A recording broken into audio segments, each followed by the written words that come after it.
Today I'm making black-eyed pea rice, a simple, cozy Persian dish that's full of flavor. I'm using black-eyed peas, rice, dried dill, salt, and a little saffron.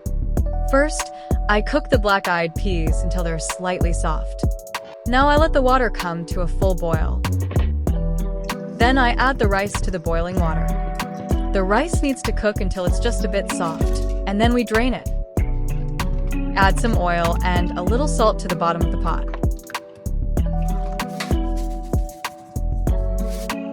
Then I place a layer of the cooked black-eyed peas in the center and arrange sliced potatoes at the bottom to make the tahdig. You can also use flatbread or even leftover rice instead.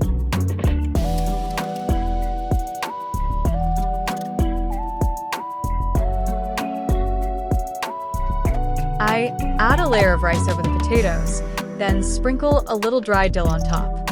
After that, I add the black-eyed peas and another sprinkle of dill. I keep repeating these layers until all the rice is used, and I add a bit of saffron between the layers for extra flavor and color. Then I place the lid on the pot and let it steam for about 20 minutes. After that, it's ready to serve. Our dish is done. Enjoy!